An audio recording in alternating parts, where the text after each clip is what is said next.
ಇವತ್ತು ನಟ ಸಾರ್ವಭೌಮ ದಿವಂಗತ ಡಾಕ್ಟರ್ ರಾಜ್ಕುಮಾರ್ ಅವರ 91ನೇ ಹುಟ್ಟುಹಬ್ಬ. ಕನ್ನಡ ನಾಡಿನ ಸಂಸ್ಕೃತಿ ರಾಯಭಾರಿ ಅಣ್ಣವರ ಹುಟ್ಟುಹಬ್ಬವನ್ನ ರಾಜ್ಯ ಸರ್ಕಾರದ ವತಿಯಿಂದ ರಾಜ್ಯದೆಲ್ಲೆಡೆ ಆಚರಿಸಲಾಗುತ್ತಿದೆ. ಈ ಸಂಬಂಧ ಸಿಎಂ ಕುಮಾರಸ್ವಾಮಿ ಟ್ವೀಟ್ ಮಾಡಿದ್ದಾರೆ. ಇನ್ನು ಅಪ್ಪಾಜಿಯ ಹುಟ್ಟುಹಬ್ಬದ ಹಿನ್ನೆಲೆಯಲ್ಲಿ ಕಂಠೀರವ ಸ್ಟುಡಿಯೋದಲ್ಲಿರೋ ಅವರ ಸ್ಮಾರಕಕ್ಕೆ ಅಣ್ಣವರ ಕುಟುಂಬ ತೆರಳಿ ವಿಶೇಷ ಪೂಜೆ ಸಲ್ಲಿಸಲಿದೆ. ಇನ್ನು ಅಭಿಮಾನಿಗಳು ಕೂಡ ಸ್ಮಾರಕದ ದರ್ಶನ ಪಡೆಯಲಿದ್ದಾರೆ. ಅಣ್ಣವರ ಹುಟ್ಟಿದ ದಿನದಂದೇ ಕ್ರಿಕೆಟ್ ದೇವರು ಸಚಿನ್ ತೆಂಡೂಲ್ಕರ್ ಜನ್ಮ ತಳೆದಿದ್ದಾರೆ. ಅವರ ಬರ್ತ್ಡೇಯನ್ನ ಆಚರಿಸಲು ಫ್ಯಾನ್ಸ್ ಇನ್ನಿಲ್ಲದ ಸಿದ್ಧತೆ ಮಾಡಿಕೊಂಡಿದ್ದಾರೆ. ಇನ್ನು ಫ್ಯಾನ್ಸ್ ಇಲ್ಲದೆ ಜನ್ಮದಿನ ಸಂಭ್ರಮ ಪೂರ್ತಿಯಾಗದು ಅಂತ ಟ್ವೀಟ್ ಮಾಡಿರುವ ಸಚಿನ್ ಇವತ್ತು ಅಭಿಮಾನಿಗಳ ಜೊತೆ ಲೈವ್ ನಲ್ಲಿ ಮಾತನಾಡಲಿದ್ದಾರೆ. ಇನ್ನು ಮುಂಬೈ ಇಂಡಿಯನ್ಸ್ ತನ್ನ ಟ್ವಿಟರ್ ಖಾತೆಯಲ್ಲಿ ಕ್ರಿಕೆಟ್ ದೇವರಿಗೆ ಶುಭಾಶಯ ತಿಳಿಸಿದೆ. ಫ್ಯಾನ್ಸ್ಗಳಂತೂ ನಿನ್ನೆ ಮಧ್ಯರಾತ್ರಿಯಿಂದಲೇ ಸಚಿನ್ಗೆ ಹ್ಯಾಪಿ ಬರ್ತ್ಡೇ ಹೇಳ್ತಿದ್ದಾರೆ.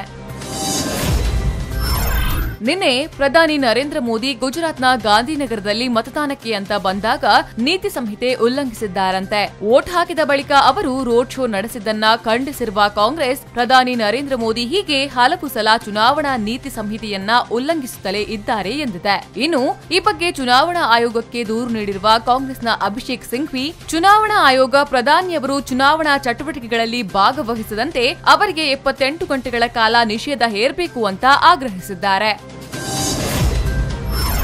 ನಿನ್ನೆ ರಾಜ್ಯದಲ್ಲಿ ನಡೆದ ಅಂತಿಮ ಹಂತದ ಲೋಕಸಭಾ ಕ್ಷೇತ್ರಗಳ ಚುನಾವಣೆ 68.15% ಮತದಾನದೊಂದಿಗೆ ಸಂಪನ್ನಗೊಂಡಿದೆ. ಇದರ ಬೆನ್ನಲ್ಲೇ ಉಪಚುನಾವಣೆಯ ಕದನ ಕಾವು ಪಡೆದುಕೊಳ್ಳುತ್ತಿದೆ. ಪೌರಾಡಳಿತ ಸಚಿವ ಸಿಎಚ್ ಶಿವಳ್ಳಿ ಅವರ ಅಕಾಲಿಕ ನಿಧನದಿಂದ ತೆರವಾಗಿದ್ದ ಕುಂದಗೋಳ ವಿಧಾನಸಭಾ ಕ್ಷೇತ್ರ ಮತ್ತು ಡಾಕ್ಟರ್ ಉಮೇಶ್ ಜಾಧವ್ ರಾಜೀನಾಮೆಯಿಂದ ತೆರವಾಗಿದ್ದ ಚಿಂಚೋಳಿ ಕ್ಷೇತ್ರದಲ್ಲಿ ಮೇ 19ರಂದು ಉಪಚುನಾವಣೆ ನಡೆಯಲಿದೆ. ಈ ಎರಡೂ ಕ್ಷೇತ್ರಗಳಲ್ಲಿ ಗೆದ್ದು ಮೈತ್ರಿ ಸರ್ಕಾರವನ್ನ ಅಲ್ಪ ಬಹುಮತಕ್ಕೆ ತಳ್ಳುವ ಸಿದ್ಧತೆಯಲ್ಲಿ ಬಿಜೆಪಿ ತಯಾರಿ ನಡೆಸಿದೆ.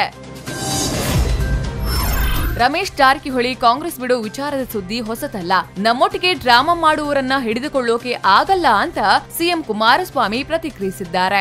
ಬೆಳಗಾವಿಯ ಸಾಹುಕಾರರ ಭಿನ್ನಮತದ ಬಗ್ಗೆ ಪ್ರತಿಕ್ರಿಯಿಸಿರುವ ಸಿಎಂ, ನನ್ನ ಸರ್ಕಾರವನ್ನ ಅಸ್ಥಿರಗೊಳಿಸಲು ಯಾರಿಂದಲೂ ಸಾಧ್ಯವಿಲ್ಲ. ಹೀಗಾಗಿ ಬಿಜೆಪಿ ನಡೆಸ್ತಿರೋ ಹೈಡ್ರಾಮವನ್ನೆಲ್ಲ ನೋಡಿ ಖುಷಿ ಪಡುವೆ ಎಂದಿದ್ದಾರೆ. ನಮ್ಮ ಶಾಸಕರನ್ನ ಉಳಿಸಿಕೊಳ್ತೀವಿ ಅಂತ ಇದೇ ವೇಳೆ ವಿಶ್ವಾಸ ವ್ಯಕ್ತಪಡಿಸಿದರು. ಭಾರತೀಯ ಜನತಾ ಪಕ್ಷದ ವತಿಯಿಂದ ಭೋಪಾಲ್ನಲ್ಲಿ ನಾಮಪತ್ರ ಸಲ್ಲಿಸಿದ ಸಾಧ್ವಿ ಪ್ರಜ್ಞಾ ಸಿಂಗ್ ಬಳಿ ಒಟ್ಟು 4,44,224 ರೂಪಾಯಿ ಮೌಲ್ಯದ ಆಸ್ತಿ ಇದೆಯಂತೆ. ಈ ಪೈಕಿ 90,000 ರೂಪಾಯಿ ಕ್ಯಾಶ್ ಹೊಂದಿರುವ ಅವರು 99,824 ರೂಪಾಯಿಗಳನ್ನ ಬ್ಯಾಂಕ್ನಲ್ಲಿ ಡೆಪಾಸಿಟ್ ಇಟ್ಟಿದ್ದಾರಂತೆ. ಇನ್ನು ತಾವು ಯಾವುದೇ ಕಂಪನಿಯ ಷೇರುಗಳನ್ನ ಹೊಂದಿಲ್ಲ ಎಂದು ಸ್ಪಷ್ಟಪಡಿಸಿರುವ ಸಾಧ್ವಿ, ಭಿಕ್ಷೆಯೇ ತಮ್ಮ ಆದಾಯದ ಮೂಲ ಎಂದು ಹೇಳಿದ್ದಾರೆ. ಇನ್ನು ಶ್ರೀಲಂಕಾದಲ್ಲಿ ಸಂಭವಿಸಿದ ವಿಸ್ಫೋಟಕ ಘಟನೆಯಲ್ಲಿ 10 ಮಂದಿ ಸಾವನ್ನಪ್ಪಿರುವುದು ದೃಢಪಟ್ಟಿದೆ. ಈ ಪೈಕಿ 8 ಕನ್ನಡಿಗರ ಸಾವನ್ನ ಶ್ರೀಲಂಕಾದ ವಿದೇಶಾಂಗ ಕಚೇರಿ ದೃಢಪಡಿಸಿದೆ ಅಂತ ರಾಜ್ಯ ಸರ್ಕಾರ ಹೇಳಿದ್ದು, ಈ ಸಂಬಂಧ ಮೃತರ ಹೆಸರಿನ ಪಟ್ಟಿಯನ್ನ ಕೂಡ ರಿಲೀಸ್ ಮಾಡಿದೆ.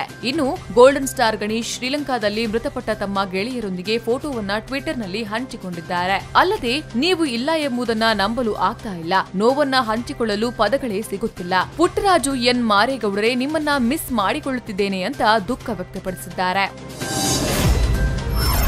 ಇನ್ನೊಂದೆಡೆ ಐಸಿಸ್ ಉಗ್ರ ಸಂಘಟನೆ ಶ್ರೀಲಂಕಾದಲ್ಲಿ ಸರಣಿ ಸ್ಫೋಟ ನಡೆಸಿದ್ದು ತಾನೇ ಅಂತ ಒಪ್ಪಿಕೊಂಡಿದೆ. ಈ ಸಂಬಂಧ ಐಸಿಸ್ನ ನ್ಯೂಸ್ ಏಜೆನ್ಸಿ ಒಮ್ಯಾಕ್ ವಿಡಿಯೋವೊಂದನ್ನ ಬಿಡುಗಡೆ ಮಾಡಿದೆ. ಒಟ್ಟು 7 ಆತ್ಮಾಹುತಿ ದಾಳಿ ನಡೆಸಿದ್ದು ಎಂದಿರುವ ಐಸಿಸ್ ವಿಡಿಯೋದಲ್ಲಿ 8 ಉಗ್ರರನ್ನ ತೋರಿಸಿದೆ. ಹೀಗಾಗಿ 8ನೇ ಉಗ್ರನ ಪತ್ತೆಗಾಗಿ ಶ್ರೀಲಂಕಾದಲ್ಲಿ ಭದ್ರತಾ ಪಡೆಗಳು ಹುಡುಕಾಡ್ತಿವೆ. ಇನ್ನೊಂದೆಡೆ ಒಂದು ಲಾರಿ ಸೇರಿದಂತೆ ಹಲವು ಬೈಕ್ಗಳಲ್ಲಿ ಜೀವಂತ ಬಾಂಬ್ಗಳನ್ನ ಇಡಲಾಗಿದೆ ಎನ್ನುವ ಸುದ್ದಿ ಕೂಡ ಹರಿದಾಡ್ತಿತ್ತು. ಶ್ರೀಲಂಕಾ ಸರ್ಕಾರ ಕೂಡ ಇನ್ನಷ್ಟು ವಿಧ್ವಂಸಕ ಕೃತ್ಯ ಸಂಭವಿಸುವ ಸುಳಿವು ನೀಡಿದೆ. ಮುಂದಿನ ವಿಶ್ವಕಪ್ ಕ್ರಿಕೆಟ್ ಪಂದ್ಯಾಟದಲ್ಲಿ ಇಂಗ್ಲೆಂಡ್ ಅಥವಾ ಆಸ್ಟ್ರೇಲಿಯಾ ಜೊತೆಗೆ ಭಾರತ ಫೈನಲ್ ಪಂದ್ಯ ಆಡಲಿದ್ದು, ಭಾರತ ಈ ಪಂದ್ಯದಲ್ಲಿ ಗೆಲ್ಲಲಿದೆ ಅಂತ ಕ್ರಿಕೆಟ್ನ ಗೋಡೆ ರಾಹುಲ್ ದ್ರಾವಿಡ್ ಭವಿಷ್ಯ ನುಡಿದಿದ್ದಾರೆ. ಉಡುಪಿಯ ಮಣಿಪಾಲದಲ್ಲಿ ವಿದ್ಯಾರ್ಥಿಗಳ ಜೊತೆಗೆ ನಡೆದ ಸಂವಾದದಲ್ಲಿ ಮಾತನಾಡಿದ ದ್ರಾವಿಡ್, ಆಟಗಾರರನ್ನ ಆಯ್ಕೆ ಮಾಡುವುದು ಆಯ್ಕೆ ಸಮಿತಿಗೆ ಬಿಟ್ಟ ವಿಚಾರವಾಗಿದ್ದು, ರಾಯುಡು, ಪಂತ್, ಅಜಿಂಕ್ಯ ರಹಾನೆ ಸೇರಿದಂತೆ ಉತ್ತಮ ಆಟಗಾರರು ತಂಡದಲ್ಲಿದ್ದಾರೆ ಅಂತ ಟೀಂ ಇಂಡಿಯಾ ಆಟಗಾರರ ಬಗ್ಗೆ ಭರವಸೆ ವ್ಯಕ್ತಪಡಿಸಿದ್ರು. ರಾಜ ಹುಲಿಯ ಬೆಡಗಿ ಮೇಘನಾ ರಾಜ್ ಕನ್ನಡದ ಸ್ಟಾರ್ ನಟಿಯಲ್ಲೊಬ್ಬರು. ಚಿರುಸರ್ಜಾ ಕೈ ಹಿಡಿದ ನಂತರ ಸಿನಿಮಾದಿಂದ ದೂರವಾಗ್ತಾರಾ ಅನ್ನೋ ಪ್ರಶ್ನೆ ಎಲ್ಲರಲ್ಲೂ ಹುಟ್ಟಿಕೊಂಡಿತ್ತು. ಆದ್ರೆ ಇರುವುದೆಲ್ಲವ ಬಿಟ್ಟು ಅನ್ನೋ ಸಿನಿಮಾದಲ್ಲಿ ಬೋಲ್ಡ್ ಆಗಿಯೇ ಕಾಣಿಸಿಕೊಂಡಿದ್ರು. ಇದರ ಬೆನ್ನಲ್ಲೇ ಇದೀಗ ಮೇಘನಾ ನಿರ್ಮಾಪಕಿಯೂ ಆಗಿ ಗುರುತಿಸಿಕೊಳ್ತಿದ್ದಾರೆ. ಪುಟಾಣಿ ಪಂಟರ್ಸ್ ಅನ್ನೋ ಸಿನಿಮಾಗೆ ಮೇಘನಾ ಬಂಡವಾಳ ಹೂಡ್ತಿದ್ದಾರೆ. ಇನ್ನು ಮಜಾ ಟಾಕೀಸ್ ಖ್ಯಾತಿಯ ಪವನ್ ಈ ಸಿನಿಮಾಗೆ ಆಕ್ಷನ್ ಕಟ್ ಹೇಳ್ತಿದ್ದಾರೆ.